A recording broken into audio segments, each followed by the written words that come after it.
Assalamualaikum warahmatullahi wabarakatuh. Waalaikumsalam warahmatullahi wabarakatuh. Gimana kabarnya hari ini, Dek? Sehat.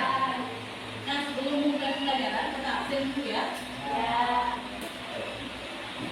Khairi, Muhammad Zafran, Muhammad Jafar, Muhammad Farhan, Muhammad Zahrul, Maisa, Nabil Zafra.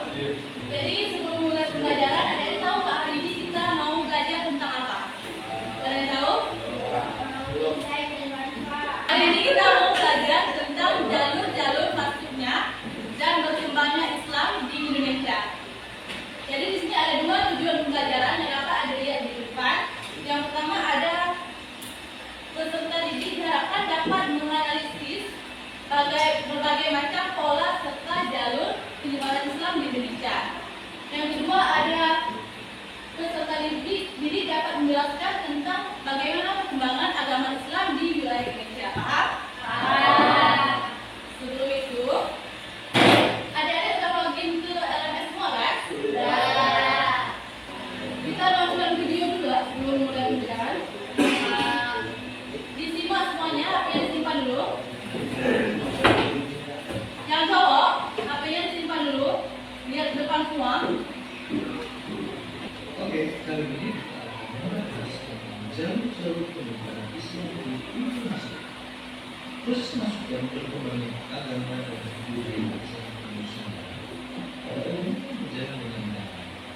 Oleh karena Boleh dengar? Islam adalah sambungan Islam sama baik beberapa masyarakat, baik bangsa, sholat, dan kenapa hal tersebut bisa terjadi?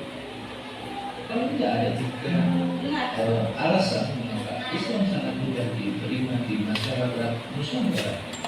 Yang pertama, secara pemeluk Islam sangat mudah, cukup dengan mengucapkan kalimat syahadat. Yang kedua, tata cara peribadatan Islam itu sangat sederhana, tidak perlu persiapan yang sangat tinggi. Yang ketiga, Islam tidak mengenal yang Setelah menonton video tadi, ada berapa jalur-jalur penyebaran Islam di Indonesia? Ada? Berapa? Ya. Ada 6 jalur. Yang pertama jalur pendidikan, yang kedua jalur perkawinan, yang ketiga perdagangan, kesenian, yang selanjutnya tasawuf, dan yang terakhir ada kesenian dari yang dari itu.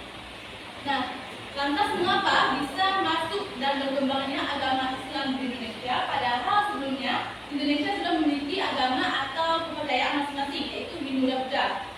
Nah, untuk itu, Ibu ingin kalian membuat LKPD atau mengerjakan lomba kerja peserta didik dalam bentuk kelompok. Paham? Ibu akan membacakan kelompok masing-masing, yang mana nanti kelompok pertama akan di sini, kedua di sini, tiga di sini, keempat di sini, dan kelima di belakang. Disimak ya. Kelompok pertama ada Tiara Marfauza. Ada? Ada? Yang mana? Yang kedua ada Rifa Nasya Putri. Yang ketiga ada Muhammad Nabil Badra. Yang keempat ada Naji Fatul. Hadir? Yang kelima ada Aska Mustafa.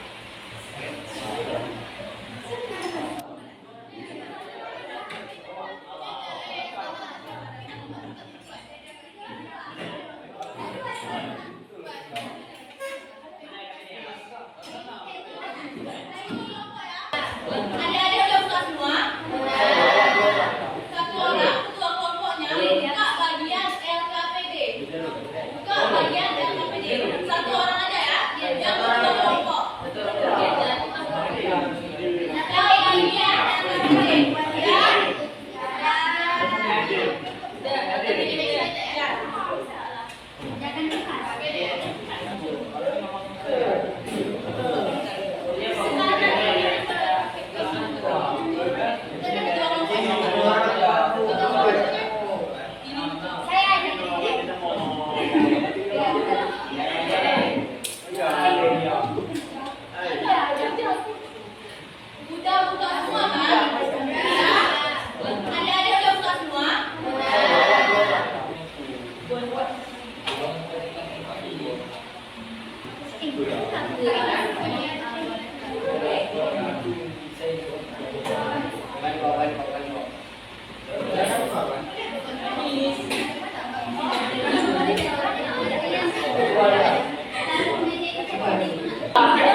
Assalamualaikum warahmatullahi wabarakatuh. Waalaikumsalam warahmatullahi wabarakatuh. Jadi kami dari kelompok 3 akan mempresentasikan tentang perkembangan Islam di Indonesia lewat jalur pendidikan. Analisis mengapa jalur pendidikan dikatakan efektif pada masa itu dalam penyebaran di Indonesia?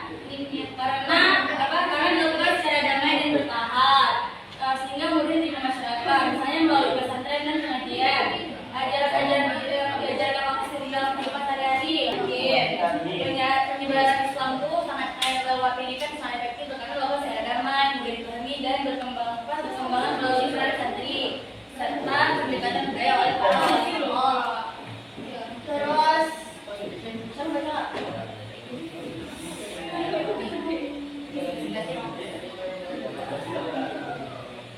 itu dengan jalur pendidikan ini misalnya dengan membangun tempat belajar menggunakan metode yang berbasis pada budaya lokal, terus mencetak murid yang kujam akhirnya menyebarkan ajaran Islam kembali ke masyarakat. Ada yang bertanya? Ada. Oke, sekian dari kami. Assalamualaikum warahmatullahi wabarakatuh.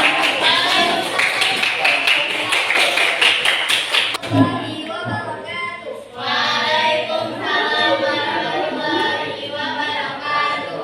Kami dari kelompok 4 ingin mempresentasikan jalur dakwah dan tasawuf.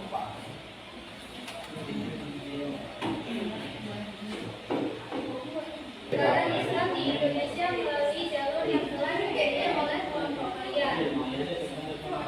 Penyebaran Islam melalui jalur dakwah dan tasawuf di Indonesia dilakukan secara damai. Di sini ada mengetahui tentang jalur dakwah dan tasawuf. Mudah masuk dari jalur dakwah dan tasawuf karena pendekatan yang dilakukan itu tidak ada gagal perusahaan. Sekian dari kelompok kami, lebih dan kurang kami mohon maaf. Assalamualaikum warahmatullahi wabarakatuh. Assalamualaikum warahmatullahi wabarakatuh. Waalaikumsalam warahmatullahi wabarakatuh. Kami dari kelompok 2 ingin mempresentasikan hasil kerja kelompok kami. Soal nomor 1, analisis mengapa jalur yang telah dipilih dikatakan efektif pada masa itu dalam penyebaran Islam di Indonesia. Jawabannya karena jalur itu mampu menciptakan ikatan penyerapan yang kuat, mempercepat konversi agama dan juga mengangkat status sosial sampai ekonomi. Soal nomor 2, jelaskan bagaimana langkah-langkah penyebaran Islam di Indonesia melalui jalur perkawinan. Pemahamannya sebenarnya sama aja ya, kayak mana jalur itu telah dipilih dengan efektif itu karena memang mampu menciptakan ikatan yang kuat, mempercepat agama dan juga mengangkat status sosial ekonomi. Terus juga bagaimana langkah-langkahnya itu dengan cara melibatkan konversi agama sebelum menikah, membentuk keluarga muslim baru dan juga seringkali bangsawan yang mempercepat stabilisasi masyarakat secara luas. Begitu juga dengan kegiatan sosialnya yaitu melalui jalur perkawinan punya peran besar dalam menyebarkan dan memperkuat perkembangan Islam di Indonesia. Oke, sekian dari kami, lebih dan kurang kami mohon maaf. Assalamualaikum warahmatullahi wabarakatuh. Waalaikumsalam warahmatullahi wabarakatuh. Untuk selanjutnya maju, biar ada kita semuanya.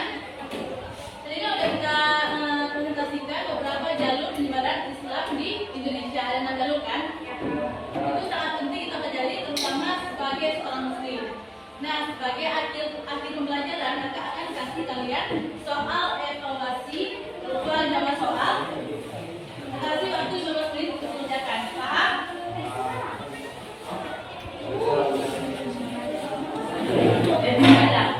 Ada.